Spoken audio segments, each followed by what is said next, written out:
Hey, good morning from the office. I'm your host, BKP. We're North Georgia's only live online morning show. And it's Monday morning, spring. Welcome to spring.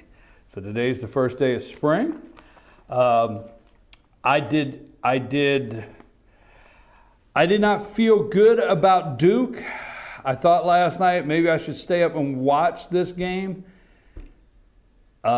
Duke went down to South Carolina 88, Duke 81. I did pick Duke to go to the Sweet 16. So my bracket, I picked Duke to go to the Sweet 16. So there you go. How does your bracket look this morning in March Madness? I tell you what, I picked an upset. I have one upset that I have on the bracket and I'm going to go for my second upset. We're at the Sweet 16, about 8:45 this morning. Get your bracket ready. Tell me your picks in the Sweet 16 of the games that this coming week. Who do you have? What is your upset? Give me a game tell me a little bit about your weekend, how your bracket looks, and what you think about the Sweet. I will do my picks. I'm going to pick every game. Well, I'm going to try. Okay, I'm going to pick every game about 8:45 today. Let me hear how you think this is going to shake out. I love the NCAA March Madness. This is going to upset many, but this is, to me, I enjoy it more than I do the Super Bowl. I enjoy it more than I do the World Series, which, as you well know, is my favorite game is baseball, but the basketball March Madness I enjoy more than any other championship series. It's close to the Stanley Cup. Anyhow, I spent enough time on that. Chuck Berry is gone, folks, and so is my ding-a-ling. I know.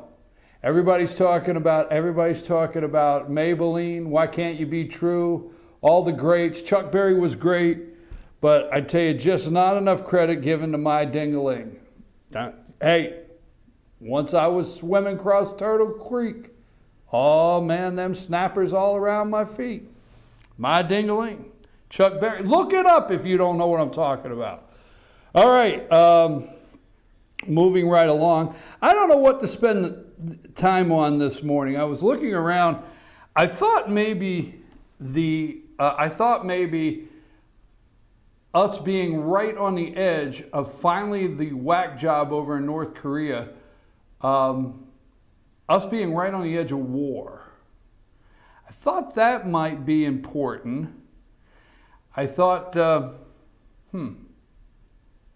might be a big deal. And I didn't know whether we should spend time on wiretapping. That's a big deal, right? That wiretapping, that's all you hear. This Sunday, the past Sunday morning shows, between Meals on Wheels and the president's credibility, the media absolutely they are enjoying themselves. They are, if you watched all four, I don't watch CNN. I just don't watch CNN. What's it called? State of the Union, or what's their Sunday show? I don't know. But the Face the Nation, Meet the Press, Fox News with Chris Wallace, and George Stephanopoulos, is that his name? I got Sesame Street on the brain, so I want to call him Snuffleupagus. So George Snuffleupagus on ABC. But all of them did you notice how much they are enjoying questioning the president's credibility?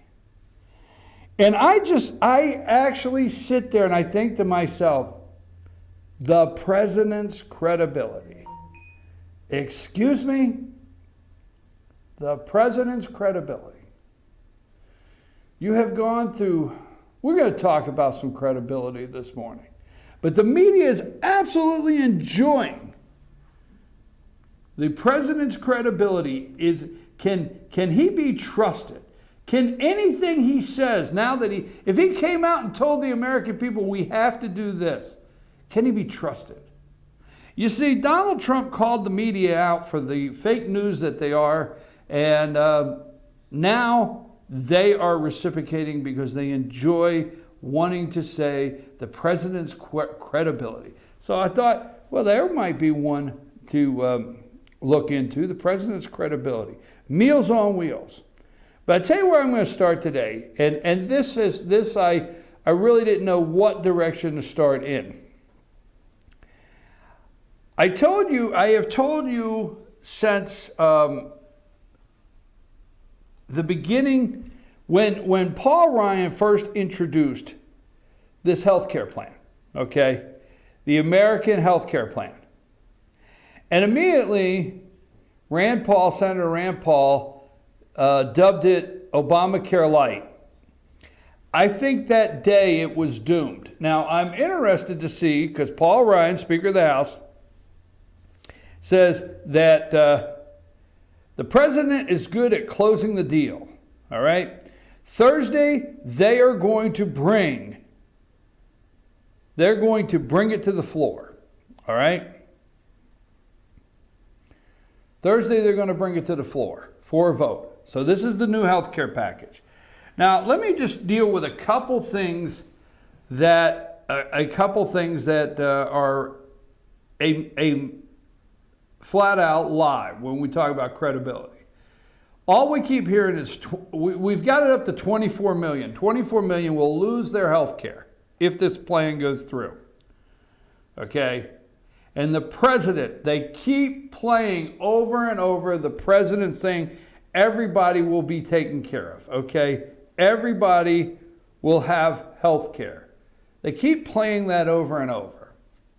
Now, this country, unless you're in Chicago, unless you're in Chicago, a deep blue Democrat city, well, the murder rate, you look at Chicago, okay, I'm just saying now, for the most part, the American people are compassionate people, very compassionate, okay? And we really have not had, we've had epidemics in this country, but we've really not had an epidemic where we just allowed people to lay in the street and die. It's just, unless you're a veteran. I'm serious. I'm serious. I'm not saying that for any other reason. Unless you're a veteran, can you lay in, let's back this up. If only the left and the whack jobs out there would have been as interested in veterans' health care. I thought I would get around to that sooner or later. If only the health care for our men and women in military, our veterans, would have been taken by the Democrats, that challenge, as strong and as serious. You see, Donald Trump's not intending, the president's not intending for anybody to just lay in the street and die. For those Democrats out there, that would also include veterans in a waiting room waiting for government health care. Sorry. There's just so many things they won't talk about. So the president's not going to knock 24 million people off health care. There was a second part to that promise. There's two promises. He also will bring jobs back. So for everyone that's running to West Virginia and running to Kentucky, the president's going to go to Louisville, Kentucky tonight to console Rick Pitino. Some of you understood that, some of you may not. Okay, so Rick Pitino, he's going to stop by Rick's house and say, Rick, I didn't think you'd make it anyway, all right? Now I knew I'd get sidetracked with basketball somewhere. So he's going to go to Louisville, Kentucky.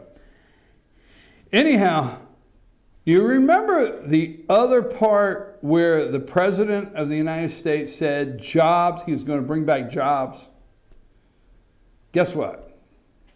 You get a job and you buy health care. Or you take all of the restrictions off these companies and you make it to where it's affordable for your small business to pay for health care for their employees, whatever it may be. But you notice the Democrats are only interested in the 24 million. They don't want them to get jobs. They don't want them to be able to afford health care. Moving right along. I want to deal with what I have told you from day one. All right? It's coming around. I watched it from day one. It's the 60 senators. All right? The 60 senators. And the Republicans think that they are pulling a fast one. All right? They think that they're doing the three buckets, the three prongs. One, the health care package that they want to vote on this week, which they claim repeals mandates. They've got a long list of the things that it repeals. Two, HHS, Tom Price, which I admittingly say HHS Secretary has a lot of power that came from Obamacare that he can use to, right from the agency, the HHS agency, he could start dismantling things himself and deregulating all these things in healthcare. So yes, Tom Price can do a lot of things, but it's that third bucket that I brought to you on day one, and I'm going to tell you how it ties into the 60 senators. Do me a favor. Do you have that video? Do you have that video? It starts at 4:55. You said you needed a second to put it in. Give me a thumbs up when that's ready. It's Ted Cruz yesterday. Just give me a thumbs up over there when you're ready to go. All right. Now, I've told you about the three buckets, and I've told you the legislative bucket does not work. That's my opinion. It does not work. What negotiations will happen? Okay? Sam got a thumbs up. Listen to Ted Cruz yesterday on Face the Nation. For people to get health insurance. The president and the House Speaker say that's going to happen. It's going to be a two-step process. First, the American Health Care Act goes through, and then the second set of legislation comes on. You're chuckling. That ain't going to happen. It's their so-called three-bucket solution, which is all the good stuff is in bucket three. Bucket three takes 8 Democrats. Right now, Senate Democrats are opposing everything. You can't get 8 Senate Democrats to agree on saying good morning. Anything in bucket three, I've called bucket three the suckers bucket. And what I have been urging the president and the administration and leaders in both houses, take everything in bucket three, put it in bucket one. We've got to actually fix this problem. Their argument is that you can't do it all in this, what you're calling bucket one, in the American Health Care Act that Paul Ryan and the president support, because the rules of the Senate just will not allow it. And so that's what you're up against here. But that's fundamentally false. The rules of the Senate, we're on what's called budget reconciliation. It's governed by the Budget Act of 1974. It lays out a test for what's permissible on reconciliation. 6-part test. The central part of the test is it budgetary in nature? If it's budgetary in nature, you can do it. If it's not, you can't. You look at the insurance mandates. They impact billions of dollars of federal spending. And I'll point out the Obama Justice Department went before the U.S. Supreme Court twice and argued the mandates are integrally related. They're intertwined with the subsidies. You cannot sever them. Under the statute, we can do this now in bucket one. And if we don't, this bill doesn't pass. And if it doesn't pass, it's a substantive and political disaster for everyone involved. If it doesn't have these reforms about the mandates in it in the Senate bill, will you not vote for it? I cannot vote for any bill that keeps premiums rising. Texans have look, there has been no issue I've devoted. Folks, I tell you from day one, I have yelled at this camera. There's no way bucket three, Ted Cruz, I have to side with Ted Cruz on this, that bucket three is a sucker's bucket, okay? It's a political, it is fundamentally false. I have told you from day one, push it all together and go right now. We talked about it Friday with our panel at Blue Jeans. I have talked about, you know, if you're watching the show, I have said from day one when this was introduced that legislative, okay, they can't even get the Democrats to vote on saying good morning, okay, to agree on saying good morning. I'm telling you now, there's not 60 votes. Every time Mitch McConnell comes to the podium and says that only part one can be done through reconciliation, okay? Which means 51 votes, okay? 51 votes, reconciliation. that the legislative process, they're working on it now. Now, Paul Ryan said they've got the legislative process going right now. It's getting ready to go. The House needs to send the full package to the Senate. They need to send the complete package to the Senate and put it on the Senate to vote up or down on it. I'm telling you now, okay? But they've got this, they can win this. 60 votes. I've told you all along, the Republicans think that they could go to the well one more time. The Republicans think that they can go back just one more time. Okay? This has been something they used Obamacare 2010, 2012, 2014, 2016. They think they got one more election in this. And yet they're going to be proven wrong. All right? Because when is the last time you actually had the voters understand the legislation you were trying to pass? I'm sorry, it doesn't happen that way.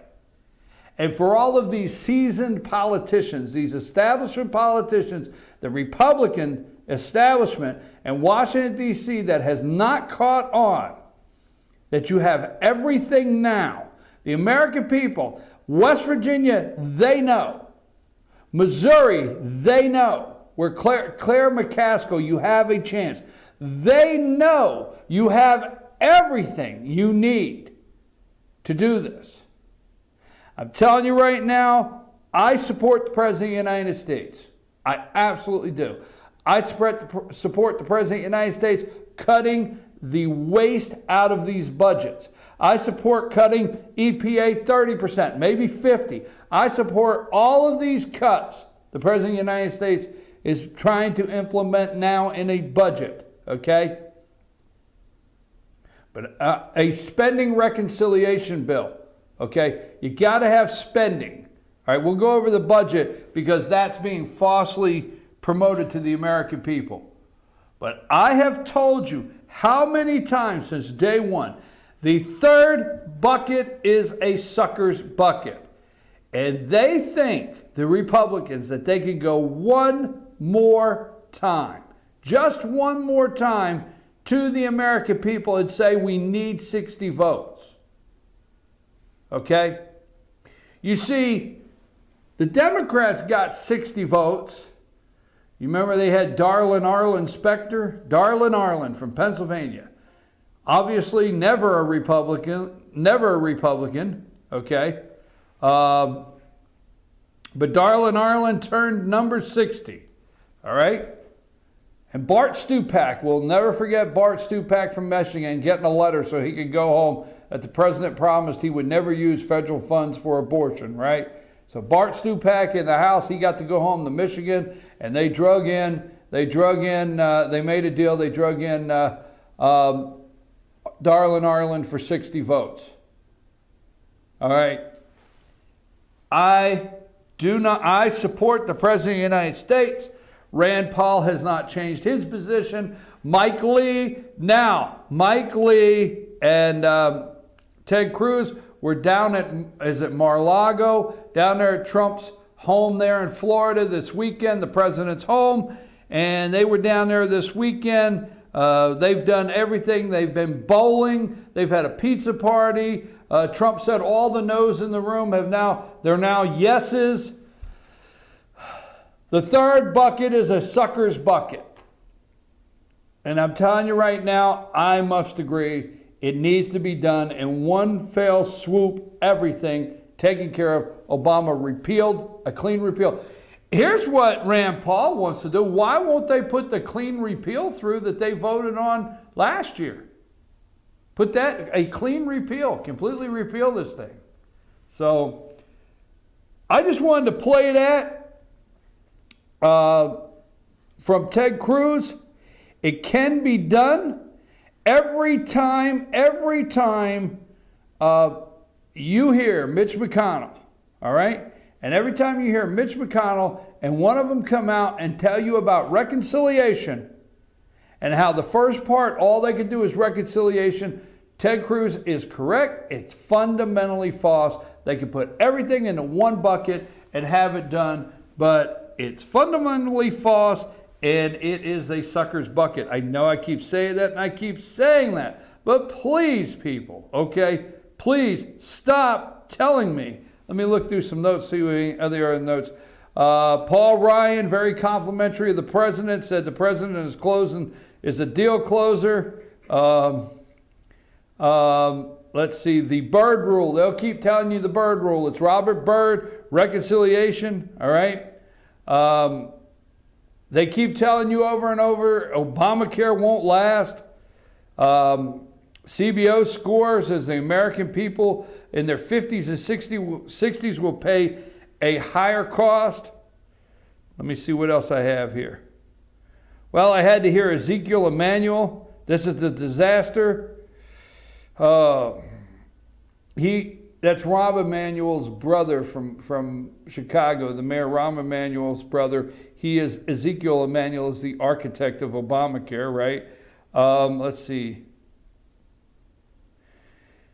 Over and over this week, let me finish up my healthcare notes. Over and over this week, you're going to hear how the healthcare plan hurts the people who voted for Trump. But don't forget, Trump said he was going to bring back jobs. How about out of those 24 million people that are poor, the poorest run of the ladder, here's a novel thought. Get off your ass and go get a job. I'm serious as can be. Now, I know how rude. Everybody's thinking, oh, that was just cold-hearted. No. If you cannot physically, if you are disabled, we don't have a problem with that. The American people will. They will take care of you, not the government. Okay? The American people will see through, we'll make sure that if you're disabled, and I don't like anybody to take me to task because I don't even like to get into the discussion of my niece, okay? So don't take me to task on taking care of the sick in this country and the people that need help. Don't take me to task on that. That wouldn't be a good thing to do, all right? That's right.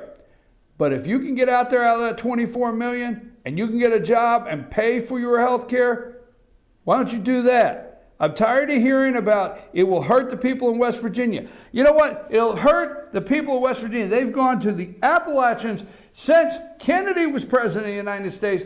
Every politician, LBJ, every politician has promised to go into the Appalachians and get these people out of poverty. They've promised to go into Eastern Kentucky and get these people out of poverty. They have all traveled down there. Bernie Sanders, they've all traveled to get these people out of poverty.